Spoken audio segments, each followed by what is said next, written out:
안녕하세요. 이번 시간에 여러 가지 함수에 대해서 배워보도록 합시다. 우리 지난 시간에 함수에 대해서 배웠잖아요. 함수라는 건 각각 입력에 따라 입력 하나하나마다 출력이 하나하나씩 나오는 함수라고 했어요. 그러면 이제 그 함수 중에 네 가지의 특별한 경우에 대해서 얘기해 볼게요. 일단 첫 번째 1대1 함수, 그리고 두 번째 1대1 대응에 대해서 보도록 합시다. 1대1 하나하나씩 이란 뜻이죠. 즉 하나하나씩 대응되면 1대1 함수라는 겁니다. 즉 이러한 식이 만족하면, 다시 이러한 조건이 만족하면 1대1 함수죠. 이 한번 해석해 볼까요? 이 자리에 들어갈 x1과 x2가 다르면 결과가 다르대요. 무슨 말이에요? 함수에서 입력한 게 다르면 출력이 다르다는 거예요. 그림으로 그려주면 얘죠. 입력한 게 각각 1이 입력됐고 2가 입력됐어요.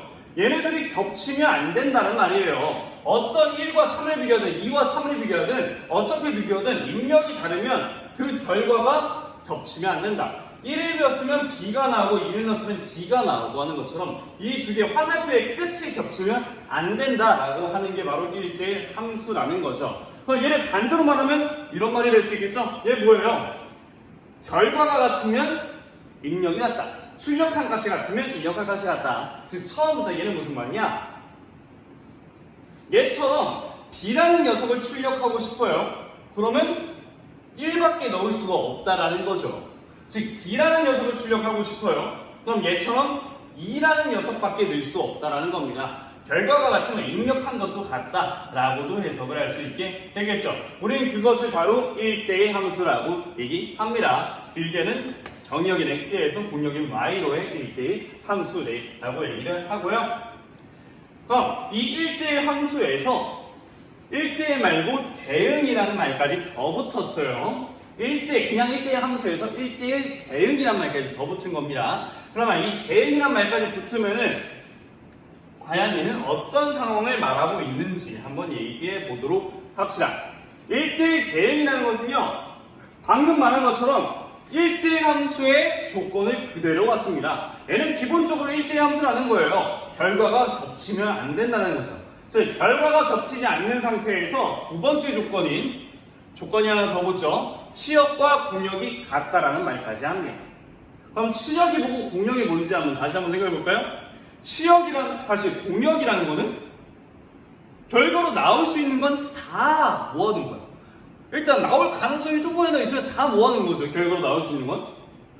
그런데 치역은 뭐예요? 다 일일이 대입을 해봤더니 실제로 나오는 것들. 그러면 나올 수 있는 것과 나온 것이 같대요. 무슨 말이야?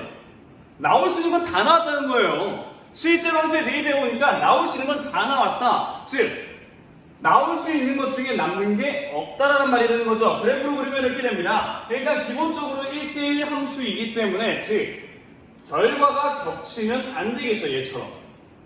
그런데 그냥 1대1 함수라고 얘기한다라고 하면은, 그냥 1대1 함수는요, 얘처럼 공역에서 남는 게 있어도 돼요. 이렇게 공역에서 남는 게 있어도 1대1 함수라고 부른단 말이야. 그런데 이 함수 1대1 함수 중에서 1대1 대응이 되려면 남는 게 없어야 된다는 거죠. 나올 수 있는 건 다 나와야 된다라는 말이 바로 1대1 대응이다. 즉 공역과 치역이 같다라는 조건이 붙은 녀석이 된다는 것입니다. 얘는 어렵지 않죠? 1대1 대응이야. 다시 말하면 1대1 함수, 즉 겹치지 않으면서, 결과가 다 겹치지 않으면서 결과에 남는 게 없으면은 1대1 대응까지 된다는 거죠. 얘를 좀 다시 한번 정리하면은, 기본적으로 1대1 대응이라는 건 1대1 함수긴 하다. 즉 1대1 함수 중에 특별한 경우가 1대1 대응, 그리고 이 1대1 함수조차 함수 중에 특별한 경우라고 얘기해 줄 수 있게 된다는 것입니다. 그럼 그 다음 개념, 이제 항등함수라는 개념에 대해서 배워보도록 할게요. 항등함수, 항상 같은 함수라고 얘기합니다. 항상 같아요. 뭐랑 뭐가 같을까요? 우리 함수에는 입력이 있고 출력이 있죠.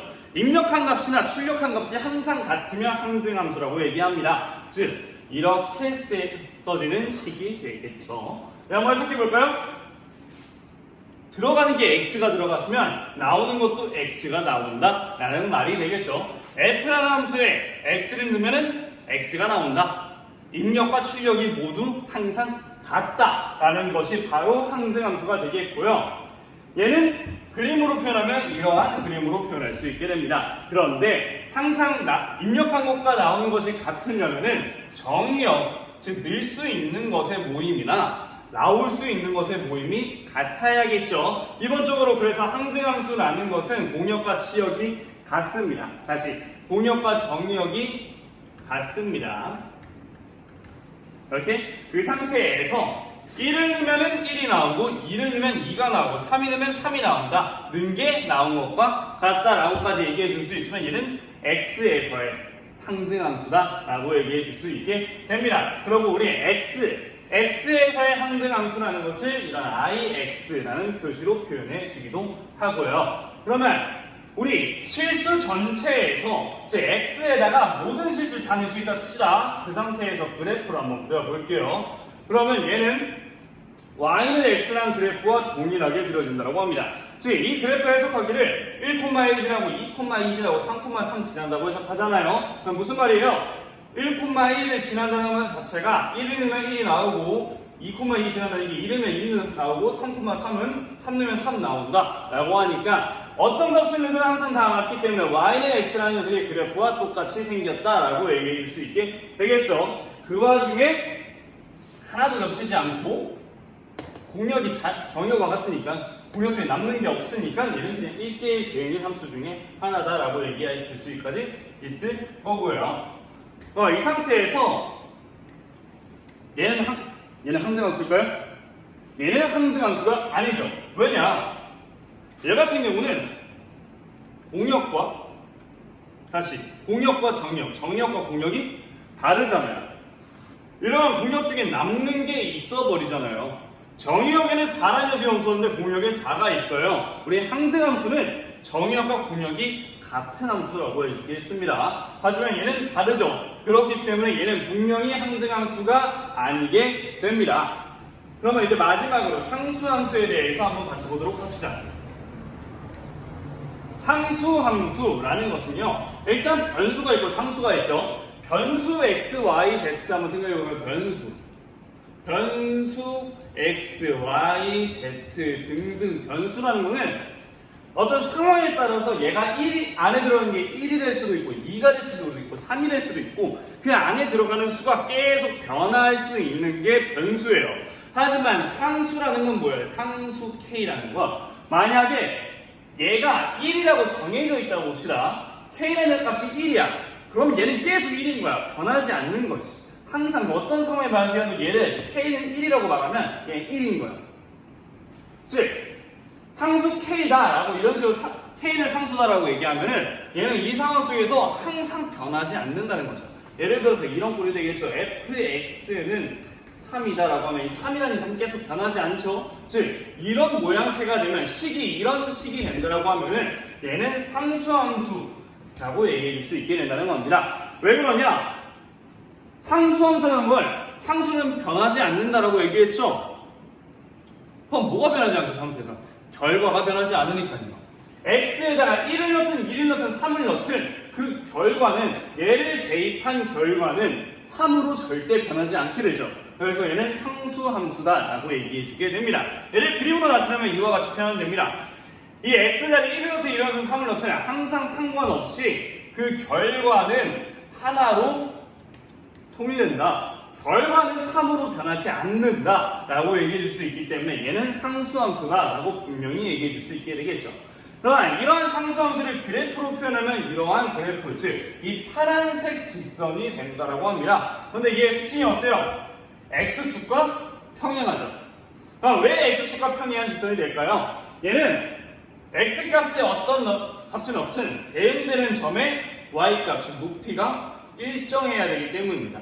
보세요. fx는 3입니다.